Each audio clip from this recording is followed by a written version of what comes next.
Hello and welcome back to my vlog. We're on to part 4, section 3, concerning the inhabitants of Flatland.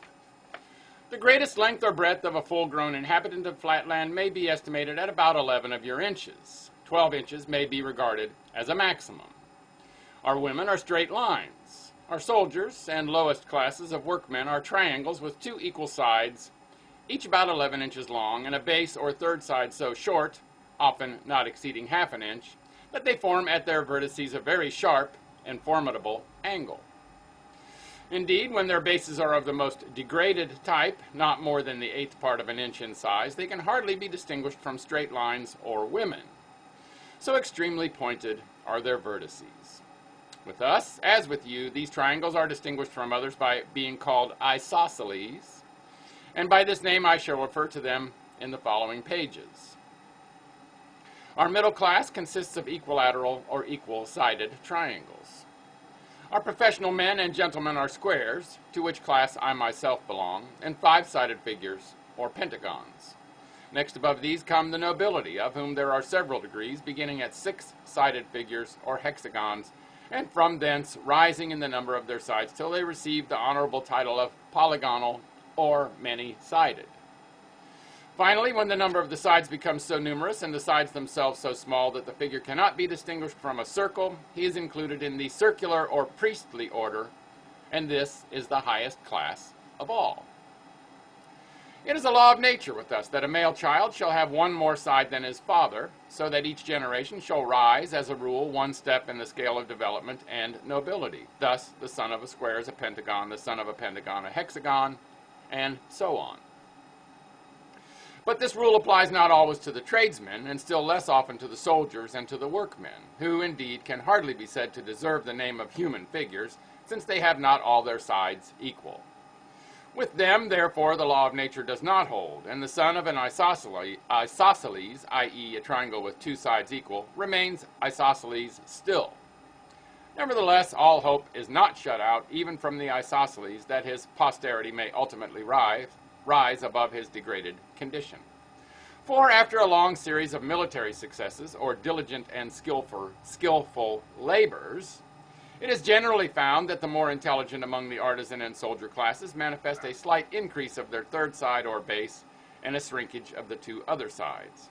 Intermarriage, arranged by the priests between the sons and daughters of these more intellectual members of the lower classes, generally results in an offspring approximating still more to the type of the equal-sided triangle. Rarely, in proportion to the vast numbers of isosceles births, is a genuine and certifiable equal-sided triangle produced from isosceles parents.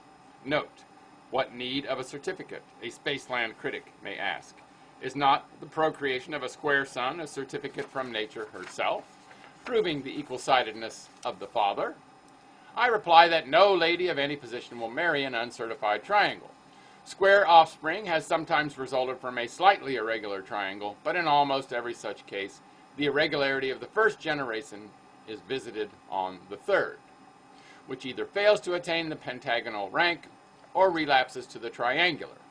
Such a birth requires, as its antecedents, not only a series of carefully arranged intermarriages, but also a long continued exercise of frugality and self-control on the part of the would-be ancestors of becoming equilateral, and a patient, systematic, and continuous development of the isosceles intellect through many generations. The birth of a true equilateral triangle from isosceles parents is the subject of rejoicing in our country for many furlongs around.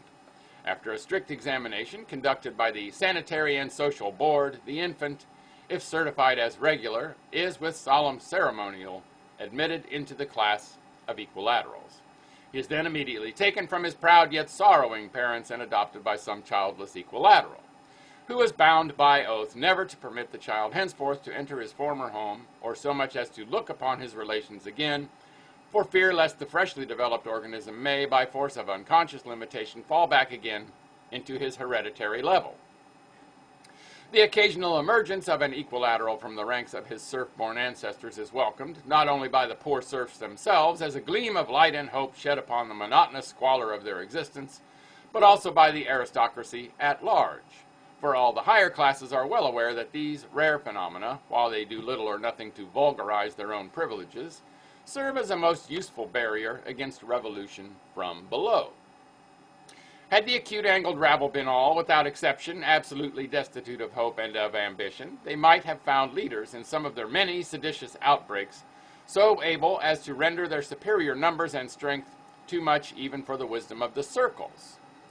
But a wise ordinance of nature has decreed that in proportion as the working classes increase in intelligence, knowledge, and all virtue, in that same proportion their acute angle, which makes them physically terrible, shall increase also and approximate to the comparatively harmless angle of the equilateral triangle.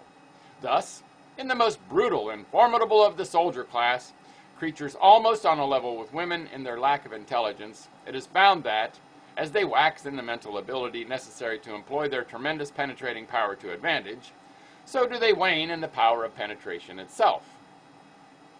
How admirable is this law of compensation, and how perfect a proof of the natural fitness and, I may almost say, the divine origin of the aristocratic constitution of the states in Flatland. By a judicious use of this law of nature, the polygons and circles are almost always able to stifle sedition in its very cradle, taking advantage of the irrepressible and boundless hopefulness of the human mind. Art also comes to the aid of law and order. It is generally found possible, by a little artificial compression or expansion on the part of the state physicians, to make some of the more intelligent leaders of a rebellion perfectly regular and to admit them at once into the privileged classes. A much larger number, who are still below the standard, allured by the prospect of being ultimately ennobled, are induced to enter the state hospitals, where they are kept in honorable confinement for life. One or two alone of the more obstinate, foolish, and hopelessly irregular are led to execution.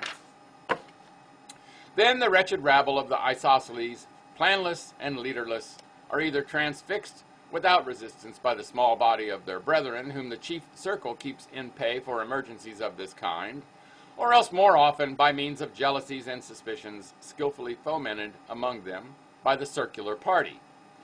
They are stirred to mutual warfare and perish by one another's angles. No less than 120 rebellions are recorded in our annals, besides minor outbreaks numbered at 235, and they have all ended thus.